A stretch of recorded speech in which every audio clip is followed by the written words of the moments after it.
Hi hello నమస్తే welcome back to iDream media. ఈరోజు మనతో ఉన్నారు ఎన్ఐఎస్ఎం అండ్ అలాగే క్యూపీఎఫ్పి సర్టిఫైడ్ అయిన సాయిరామ్ గారు. సార్తో మాట్లాడదాం ఈరోజు ముఖ్యంగా టర్మ్ ఇన్సూరెన్స్ అనే ఒక కాన్సెప్ట్ గురించి పూర్తి వివరాలు తెలుసుకుంటారు. నమస్కారం సార్. నమస్తే విరాట్. సార్, టర్మ్ ఇన్సూరెన్స్ అనేది చాలామందికి హెల్త్ ఇన్సూరెన్స్తో కంపేర్ చేసుకుంటూ కొంతమంది మాట్లాడుతూ ఉంటారు. బట్ యాక్చువల్ టర్మ్ ఇన్సూరెన్స్ యొక్క పర్పస్ ఏంటి, దాని రెగ్యులేషన్స్, రూల్స్ ఇవి ఎవరికి తెలియదు అనమాట ప్రాపర్గా. కొంచెం ఎక్స్ప్లెయిన్ చేస్తారా? చాలామంది నేను కూడా చూశాను, హెల్త్ ఇన్సూరెన్స్ మీద ఉన్నంత ఫోకస్ టర్మ్ ఇన్సూరెన్స్ మీద ఉండట్లేదు. సో అసలు టర్మ్ ఇన్సూరెన్స్ ఎందుకు తీసుకోవాలో మనం చూద్దాం. సో టర్మ్ ఇన్సూరెన్స్ అంటే ఏంటి? సింపుల్గా ఇన్సూరెన్స్ తీసుకున్న వ్యక్తి లేకపోతే వచ్చే డబ్బులు. సో ఆయన ఆప్షన్స్లో డబ్బులు వస్తాయి. సో ఎవరికైనా నేను పోతే వచ్చే డబ్బులు ఎందుకు అని చెప్పి అనుకుంటారు. సో అలా కాదు మనం ఆలోచించాల్సింది. ఒక bread winner of the family ఉన్నాడు. సో ఆయన మొత్తం ప్లాన్ చేసుకుంటాడు. పిల్లల చదువులు, ఇల్లు, ఫ్యామిలీ మెయింటెనెన్స్, నెక్స్ట్ లోన్స్ తీసుకుంటే ఇల్లు కట్టడానికి లోన్స్, వీటన్నిటిని ఆయన ఉన్నప్పుడు మొత్తం నీట్గా ప్లాన్ చేసుకుని ఉంటాడు. But all of A sudden ఆయన లేకపోతే ఎలా? పిల్లలకి ఎడ్యుకేషన్ ఫీజు ఎవరు కడతారు? హౌస్ హోల్డ్ మెయింటెనెన్సెస్ ఎవరు చూస్తారు? ఈఎంఐలు ఎవరు కడతారు?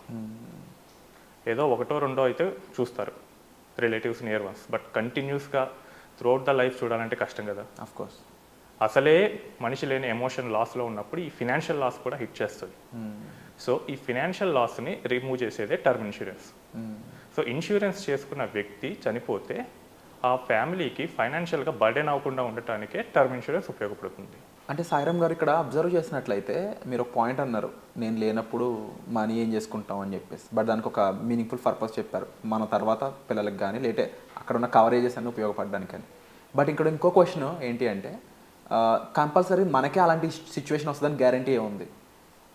ఇప్పుడు అందరికీ ఒకే టైప్ ఆఫ్ సడన్ డెత్ అని ఉండదు కదా. కొంతమంది మ్యాక్సిమం నాకు తెలిసినంత వరకు 60 ఏళ్ళు ప్రశాంతంగా బ్రతికిన వాళ్ళు కూడా ఉన్నారు. సో వై మీ అంటే దానికి ఆన్సర్ ఏం చెప్తారు? మంచి క్వశ్చన్ అడిగారు విరాట్. ఇది మనిషి ఆశాజీవి. సో ఎప్పుడు నేను ఆప్టమిస్టిక్గానే ఆలోచిస్తాడు. కానీ మనం ఆలోచించాల్సింది ఏంటంటే డెత్ ఈజ్ సర్టైన్, బట్ ఆ పాయింట్ ఆఫ్ డెత్ అనేది తెలియదు. సో మనం దీనికి లాజికల్గా ఆలోచించాలి. సో ఫర్ ఎగ్జాంపుల్, మెట్రో సిటీస్లో ఉంటున్నారు, ట్రాఫిక్ ఎక్కువ ఉంటుంది, పొల్యూషన్ ఎక్కువ ఉంటుంది, లైఫ్ స్టైల్ చేంజ్ అయింది. సో నీ తప్పు లేకపోయినా ఎదుటోరు వచ్చి నేను గుద్దేయచ్చు. లేదా మనం మొన్న కోవిడ్ టైం చూసాం, హెల్త్ ఎమర్జెన్సీ వచ్చింది. సో అది నీకెందుకు వస్తుందంటే మనం చెప్పలేము. మనం ఎప్పుడు కీడించి మేలంచాలి. పర్సన్ బతికుంటే తల తాకట్టు పెట్టైనా కానీ ఫ్యామిలీని మొత్తం మంచిగానే చూసుకుంటాడు. బట్ ముందుగా మనం లేకపోతే ఏంటి, లాజికల్గా ఆలోచిస్తే దీనికి మనకు సమాధానం దొరుకుతుంది. అండ్ అలాగే ముఖ్యంగా చూసుకున్నట్లయితే కవరేజ్ అనేది ఏ విధంగా ఉంటుంది, దాన్ని ఏ విధంగా మనం క్లెయిమ్ చేసుకోవచ్చు అంటారు? కవరేజ్ అనేది person to person dependent. So మీకు వచ్చిన కవర్ నాకు అవసరం లేకపోవచ్చు, నాకున్న కవర్ వేరే వాళ్ళకి లేకపోవచ్చు. సో ఈ టర్మ్ ఇన్సూరెన్స్ కవరేజ్ అనేది మెయిన్గా ప్రెజెంట్ ఏజ్, డిపెండెంట్స్ ఎంతమంది ఉన్నారు, ఓకే, తన మీద ఆధారపడి ఉన్న వాళ్ళు, నెక్స్ట్ మనకి లయబిలిటీస్ ఏమున్నాయి. సో ఈ మూడింటి ఫ్యాక్టర్స్ మీద డిపెండెంట్ అయి ఉంటుంది. సో ఉదాహరణకు తీసుకోవాలనుకుంటే, అప్పుడే కెరియర్ స్టార్ట్ చేసిన వ్యక్తి, చాలామంది నేను చూశాను ఎర్లీగా టర్మ్ ఇన్సూరెన్స్ తీసుకోండి, ఎర్లీగా తీసుకోండి అంటున్నారు. బట్ అతనికి అసలు అప్పుడే కెరియర్ స్టార్ట్ చేశాడు, మ్యారేజ్ అవ్వలేదు అనుకోండి. సో డిపెండెంట్స్ కూడా ఎక్కువ ఉండరు. సో ఆ టైంలో ఎక్కువ టర్మ్ ఇన్సూరెన్స్ అది పెద్ద యూస్ ఉండదు. కానీ మనకు మెయిన్గా చూసుకోవాల్సింది ఏంటంటే, మనం టర్మ్ ఇన్సూరెన్స్ క్యాలిక్యులేట్ చేసేటప్పుడు నా ఇన్కమ్తో నా డిపెండెంట్స్ ఎంత రిలేట్ అయి ఉన్నారు, నెక్స్ట్ నాకేమైనా లోన్స్ ఉన్నాయా. సో ఈ రెండింటి ఫ్యాక్టర్స్ మీద వస్తుంది. సో దీన్ని బట్టే మనం టర్మ్ ఇన్సూరెన్స్ క్యాలిక్యులేట్ చేయగలం. నెక్స్ట్ ఒకవేళ మనం 30s వైపు మూవ్ అయ్యామనుకుందాం, అప్పుడు మ్యారేజ్ అవ్వచ్చు. సో మ్యారేజ్ అయ్యి కిడ్స్ రావచ్చు, అప్పుడు కిడ్స్కి యొక్క ఎడ్యుకేషన్ ఎక్స్పెన్సెస్ వస్తాయి. సో పర్సన్ ఆప్షన్స్లో ఆ ఎడ్యుకేషన్ ఎక్స్పెన్సెస్ చూడాలి. సో వీటన్నిటిని క్యాలిక్యులేట్ చేస్తే టర్మ్ ఇన్సూరెన్స్ రిక్వైర్మెంట్ ఉంటుంది. అండ్ అలాగే ప్రీమియం విషయానికి వస్తే, జనరల్గా ప్రీమియం అనేది ఎలా ఉంటుంది, ఎంత ఉంటుంది, దాని గురించి చెప్తారు కాస్త? సో ప్రీమియం అనేది మీకు టర్మ్ ఇన్సూరెన్స్ ఎప్పుడైతే క్లెయిమ్ రాదు అని అనిపిస్తుందో వాళ్ళకి అప్పుడే తక్కువ ప్రీమియం ఇస్తారు. ఓకే, ఇంకా వాళ్ళకి ఛాన్స్ లేదన్నప్పుడు. మీకు చెప్పాలంటే ఫర్ ఎగ్జాంపుల్ 25 years పర్సన్ తీసుకున్నాడు. ఓకే. సో ఆయన 60-65 వరకు తీసుకున్నాడు. ఓకే. జనరల్ లైఫ్ ఎక్స్పెక్టెన్సీ ఇండియాలో 65+ వస్తుంది. సో 65 లోపు తీసుకుంటే కనుక ప్రీమియం తక్కువ ఉంటుంది. లేదు నేను హోల్ లైఫ్ తీసుకుంటాను, 100 years వరకు తీసుకుంటాను, 100 yearsకి క్లెయిమ్ వస్తుందని ఇన్సూరెన్స్ కంపెనీకి కూడా తెలుసు. అవును, వాళ్ళు ఇంకా ప్రీమియం పెంచుతారు. ఓకే. సో ప్రీమియం అనేది మనం ప్రెజెంట్ ఎంటర్ అయ్యే ఏజ్, మనం ఎన్ని ఇయర్స్ కడుతున్నాం, ఈ రెండింటి మీద డిపెండ్ అయి ఉంటుంది. ఓకే.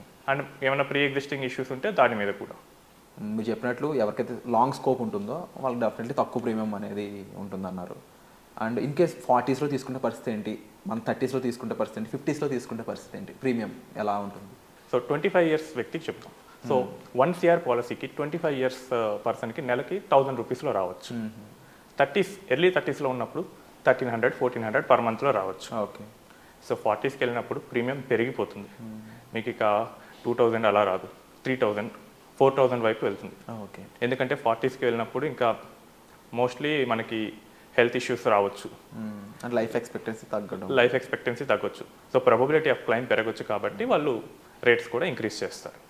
అంటే సాయిరామ్ గారు, ఇప్పుడు ఈ టర్మ్ ఇన్సూరెన్స్ అనేది ఆన్లైన్లో తీసుకుంటే బెటర్ అంటారా, లేకపోతే ఆఫ్లైన్ పరంగా తీసుకుంటే బెటర్ అంటారా?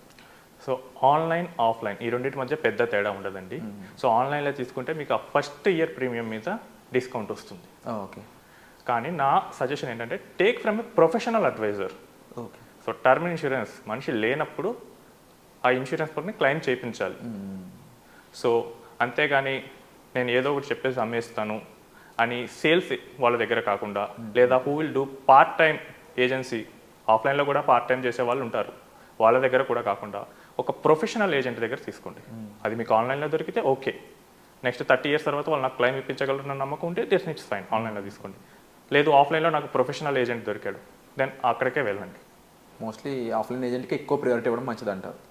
మోస్ట్లీ ఎందుకంటే ఈ ఏజెంట్ మీతో ట్రావెల్ అవుతూ ఉంటాడు. సో ట్రావెల్ అవుతూ ఉంటాడు కాబట్టి ఒకవేళ ఏమైనా క్లైమ్ రిస్క్ జరిగితే మీకు తెలుస్తుంది. అండ్ క్లియర్ ఇన్ఫర్మేషన్ కూడా మ్యాన్ టు మ్యాన్ తీసుకోవడానికి ఈజీ ఉంటుంది. అవును, అంతేగాని మనకి గుర్గావ్లో ఉన్న కాల్ సెంటర్కి కాల్ చేసి నేను క్లైమ్ ప్రాసెస్ చేయాలి అంటే మీరు ఇమాజిన్ చేసుకోండి, ఇంత ఆప్షన్స్ ఆఫ్ పర్సన్, ఇది ఎంత కెవర్స్ వస్తుందో.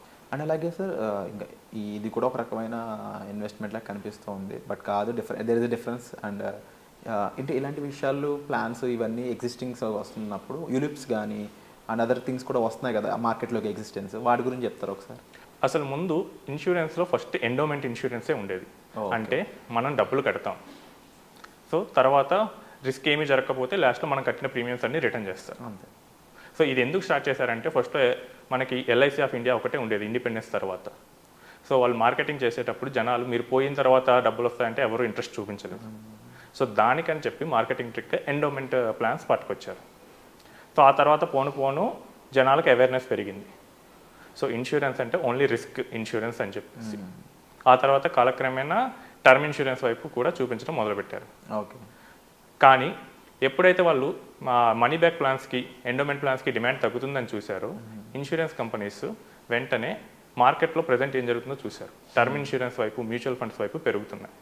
సో వాళ్ళు వెంటనే ఇన్సూరెన్స్ ప్లస్ ఇన్వెస్ట్మెంట్ ఈ కాన్సెప్ట్తో యూలిప్స్ పట్టుకొచ్చారు. So ULIPs is one of the dangerous thing. యూలిప్స్తో వెళ్ళినట్లయితే మీకు ఇన్సూరెన్స్ సరిగ్గా ఉండదు, ఇన్వెస్ట్మెంట్ సరిగ్గా ఉండదు. ఇన్సూరెన్స్ పాలసీతో మహా అయితే యూలిప్స్లో 10 lakhs వరకు ఉంటుంది కవరేజ్, 1 లక్ష ప్రీమియం కడితే. కానీ ఆ 10 lakhs ఏమన్నా జీవితాలు మారిపోతాయా? మారిపో. సో ఇవన్నీ మార్కెటింగ్ టాక్టిక్స్.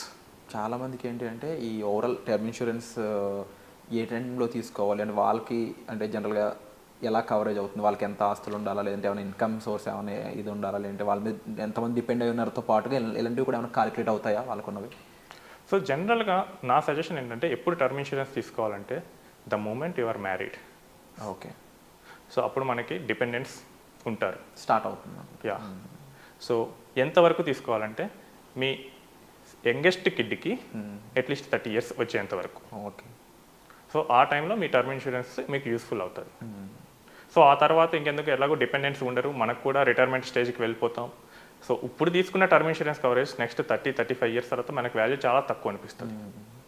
ఈ రోజు ₹1,00,00,000 చాలా పెద్దది అనిపించవచ్చు, బట్ డౌన్ ద లైన్ ఈ రోజు ఉన్న కోటి ఒక 30 years తర్వాత చూస్తే మేబీ ఒక 10 లక్షల లాగా అనిపిస్తుంది. అది ఖర్చులు పెరగడం, ఇన్ఫ్లేషన్ కారణంగా అంత రేంజ్కి వెళ్ళిపోతాం అంటారు. అవును విరాట్, ఇది చెప్తే ఎవరూ నమ్మరు. ఒక్కసారి మనం రివర్స్లోకి వెళ్తే 1990sలో ఒక ₹1,00,000 ఇన్సూరెన్స్ ఉందంటే వావ్ గ్రేట్ అనేవాళ్ళు. సో ఇప్పుడు ₹1,00,00,000. 2010 ఆ టైంలో ₹1,00,00,000 ఇన్సూరెన్సెస్ చాలా ఫేమస్ అయ్యాయి. బట్ ఇప్పుడు ₹1,00,00,000 ఎవరు తెలియట్లేదు, 2 crores 3 crores అంటున్నారు. సో ఇలానే వెళ్తున్నప్పుడు 2030 2040 కూడా వెళ్ళేసరికి ఈ ₹1,00,00,000 అసలు మనకి ఏమాత్రం సరిపోదు. సో మనం ఎప్పుడు మన ఇన్సూరెన్స్ని మనం ఉన్న రిక్వైర్మెంట్స్ని బట్టి చూసుకోవాలి. రిక్వైర్మెంట్స్ అంటే ఏం లేదు, నథింగ్ బట్ మన కిడ్స్ ఎడ్యుకేషన్కి ఎంత అవసరం అవుతుంది, మనకేమైనా లోన్స్ ఉంటే ఎంత ఉన్నాయి, మన ఫ్యామిలీకి నెలకు ఎంత ఇస్తున్నాం, వాళ్ళ లైఫ్ ఏజ్ బట్టేసి ఇంటూ ఆ నెంబర్ వేసేస్తే సరిపోతుంది. ఈ మూడింటి సమ్ చేసేసుకుంటే మనకి మెయిన్గా మనకు కావాల్సిన టర్మ్ కవరేజ్ వస్తుంది. ఇవన్నీ కవర్ అయ్యే విధంగా మనకు ఫైనల్ నెంబర్ అనేది మనం ప్లాన్ చేసుకోవాలంట. అవును. Wonderful sir. అండ్ క్లుప్తంగా మాకు దీని గురించి వివరించారు. అండ్ ఒక బ్రీఫ్ ఇన్ఫర్మేషన్ అయితే మీకు దొరికిందని అనుకుంటున్నాము. ఇంకా దీనిపై ఏదైనా డౌట్స్ ఉన్నట్లయితే మీరు కామెంట్ చేయొచ్చు. మరీ ముఖ్యంగా టర్మ్ ఇన్సూరెన్స్ గురించి మీకు ఇంకా అవగాహన కావాలి, మీరు అప్లై చేయాలనుకుంటున్నారు, లేకపోతే సార్తో మాట్లాడాలనుకుంటున్నారు, టర్మ్ ఇన్సూరెన్స్తో పాటుగా మీ ఫ్యూచర్ ప్లాన్స్, ఫైనాన్షియల్ ప్లానింగ్స్ గురించి కూడా సాయిరామ్ గారితో మాట్లాడాలి అనుకున్నట్లయితే మీరు డిస్ప్లే అవుతున్న నెంబర్స్ కాల్ చేసి సార్తో మాట్లాడవచ్చు. Thank you so much. Thank you so much sir. Thank you.